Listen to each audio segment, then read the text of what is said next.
जय श्री कृष्ण। श्री शिवाय नमस्तुभ्यम। आ गई है साल की सबसे बड़ी एकादशी, देवशयन एकादशी। आइए जानते हैं सर्वश्रेष्ठ उपाय, नियम, पूजा विधि, क्या करें क्या नहीं। यह वीडियो आपके लिए बहुत खास और विशेष रहेगा। हर एक कार्य की सिद्धि के लिए एक एक चीज को आप समझेंगे तो फिर कोई दुविधा रहेगी ही नहीं। जैसे कि इस बार द्वादशी मिश्रित एकादशी हर गृहस्थ जीवन के लिए श्रेष्ठ कही गई है। तो सभी पंचांग में शनिवार 25 जुलाई 2026 की एकादशी दी है। इसी दिन से चातुर्मास भी आरंभ होगा। श्री नारायण सृष्टि का संचालन महादेव को सौंपेंगे और सभी देव सो जाएंगे, ऐसी मान्यता है। इसी दिन हमारे क्षेत्र में तुलसी रोपण एकादशी से कहा जाता है। तुलसी घर लाकर पौधे के रूप में रोपी जाती है और इसी तुलसी का फिर हमें ब्याह करना होता है। देव उठनी एकादशी यानी 4 महीने तक इस तुलसी को विशेष पूजन अर्चन किया जाता है। चातुर्मास का समय अपने आप में बहुत विशेष होता है। एकादशी तिथि प्रारंभ होगी 24 जुलाई प्रातःकाल 9:12 और इसका समापन 25 जुलाई प्रातः 11:34 है। ऐसे में एकादशी जो उदया तिथि अनुसार और द्वादशी मिश्रित 25 तारीख की है। इस कारण से 25 जुलाई शनिवार को ही एकादशी व्रत किया जाएगा और व्रत पारण का समय प्रातःकाल 5:58 से 8:33 के मध्य रहने वाला है। अब आप सभी सबसे पहले क्या कर सकते हैं उपाय के रूप में एक बार सुने, ताकि पुत्र, विवाह, नौकरी, रोग, कर्ज, धन इत्यादि की परेशानी सदा सर्वदा के लिए दूर हो। सबसे पहला एकादशी व्रत करें या न करें, परंतु आपको 25 और 26 दोनों तिथि पर चावल स्पर्श नहीं करना है किसी भी रूप में, और साथ ही तुलसी में जल नहीं चढ़ाना होता है। इस बात का ध्यान रखें।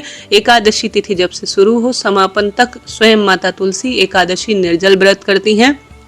इस कारण से तुलसी में जल नहीं चढ़ाया जाता है। इस नियम का ध्यान रखें। अब व्रत पारण का समय क्या रहेगा, जैसे कि हम सभी 26 तारीख को व्रत करेंगे तो 27 तारीख को अपने व्रत का पारणा करेंगे। व्रत पारण समय 5:58 से 8:33 के मध्य रहने वाला है।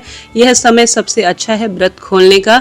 इसे सर्वश्रेष्ठ दिन के रूप में देखा जाता है क्योंकि यह शनिवार का दिन है। बाल एक दिन पहले आप धो लीजिएगा। शुक्रवार को आप बाल धो सकते हैं, परंतु एकादशी के दिन तामसिक चीजें आजकल साबुन शैम्पू में होती हैं तो बाल धोने की इसी कारण से मनाही होती है। सादे पानी से बाल धो सकते हैं। और आपको क्या नहीं करना है, जैसे कि आषाढ़ जो है इसी दिन से सर्वश्रेष्ठ चातुर्मास शुरू हो जाता है।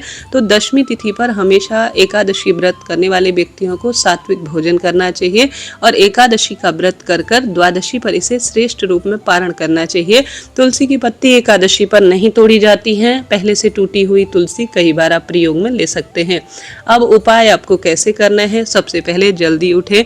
आप पवित्र नदी में डुबकी न लगा सके तो घर पर ही आप श्रेष्ठ रूप में गंगाजल मिश्रित जल से स्नान करें। तुलसी की लकड़ी को नहाने के पानी में घुमाएं और ओम नमो भगवते वासुदेवाय महामंत्र का जप करते हुए दिन की शुरुआत करें। उसके बाद तुलसी में सिर्फ दीपदान करें और द्वार पर भी दीपदान करने का प्रयत्न करें।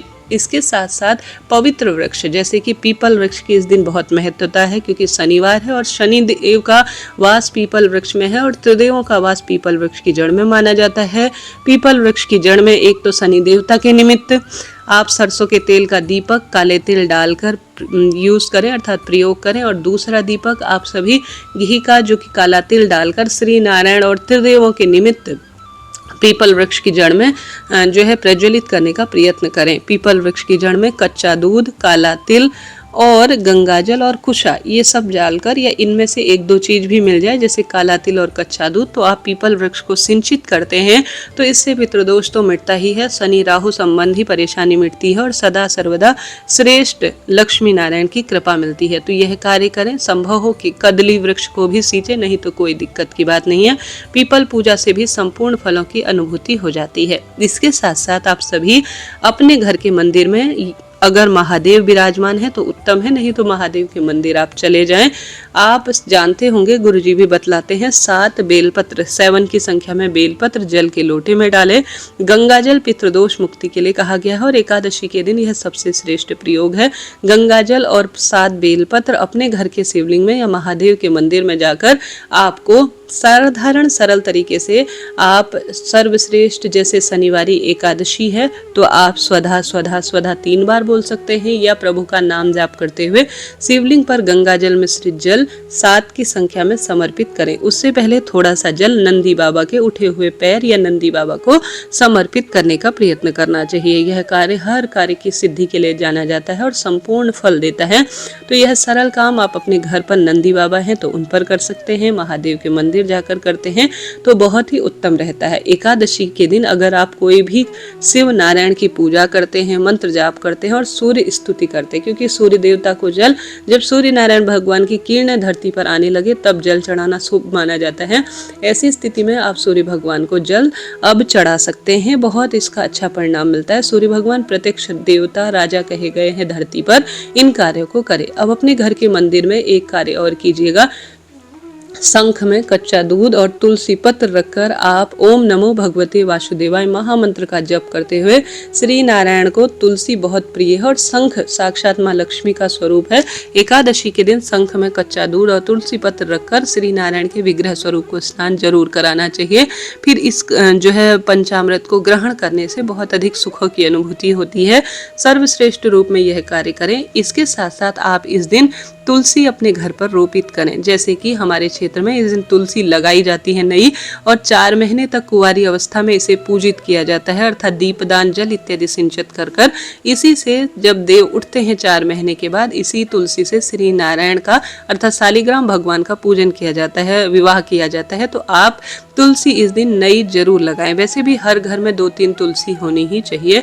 ऐसे में इसके बाद आप अपने घर पर तुलसी की लकड़ी का जो कॉटन या कच्चे सूत से दीपक बनाकर घर के मंदिर में श्री नारायण के सम्मुख प्रस्तुत करें। तुलसी की लकड़ी को घिसकर हरी चंदन बनाकर श्री नारायण को श्रृंगारित करें। और एकादशी के दिन 5 दीपक दान जरूर करने चाहिए। एक तो पितरों के नाम से अपने घर की रसोई में, दूसरा सुबह या शाम जब भी आपको समय मिले अपने घर के मंदिर में, तीसरा तुलसी में, चौथा अपने द्वार पर, और अंतिम 5वां दीपक आप पीपल वृक्ष की जड़ में या शिव नारायण मंदिर में या शमी वृक्ष की जड़ में दीपदान रूप में प्रयोग ले। अगर इन स्थानों पर नहीं जा सकते हैं तो दूसरा दीपक भी आकाश की तरफ दिखाते हुए अपने छत, बालकनी या द्वार पर प्रज्वलित कर दीजिएगा। इसके बहुत अधिक लाभ हैं। एकादशी पर मंत्र जाप बहुत सुख देता है। भगवान का नाम जाप जितना करते हैं उतना फल मिलता है। गौ माता को मीठी रोटी यानी रोटी के 2 टुकड़े कर कर थोड़ा उसमें घी लगाकर आप सभी अगर श्रेष्ठ रूप में गुड़ या चीनी के साथ खिला देते हैं पितरों का ध्यान करते हुए, तो इसका बहुत सुख मिलता है। देखिए, व्रत आपका है, भगवान और गौ माता का नहीं है, तो रोटी जरूर से ही खिलाइए। इस दिन किया गया अन्नदान, जलदान, वस्त्रदान, गोदान, भूदान, मंत्र जाप बहुत अधिक सुख देते हैं और सदा सर्वदा कृपा करते हैं। इस दिन एकादशी व्रत कथा अपने दूसरे चैनल कथा कहानी वाले में अपलोड करूंगी। इस दिन अगर गीता जी का 7वां अध्याय सुना जाए तो उसका भी फल मिलता है। तो आप उस दूसरे चैनल से जुड़ना चाहते हैं तो चैनल को सब्सक्राइब करें। सावन महीने की शिव महापुराण कथा में उसी चैनल पर अपलोड करूंगी। तो आप एकादशी के दिन व्रत करें या ना करें, नियमों का पालन जरूर करें।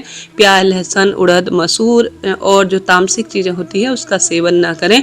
डीप क्लीनिंग एकादशी के दिन नहीं करनी चाहिए। कोशिश करें किसी पेड़ की पत्ती ना टूटने पाए और भगवान का नाम जब आप ज्यादा से ज्यादा करें। कोई भिक्षुक आता है तो कुछ ना कुछ देने का प्रयत्न जरूर से करें। एकादशी बहुत अधिक सुखद अनुभूति देती है और सदा सर्वदा कृपा करती है। एकादशी के दिन किया गया कोई भी ध्यान, भजन, पूजन, पाठन, कोई भी सत्कर्म अनंत गुना लाभ देती है। अभी के लिए इतना ही। चैनल पर वीडियो उचित, उपयोगी, ज्ञानवर्धक रहते हैं तो राधे राधे लिखें और साथ ही चैनल को सब्सक्राइब करना भूल जाते हैं जरूर से कीजिएगा जी। हरे कृष्ण।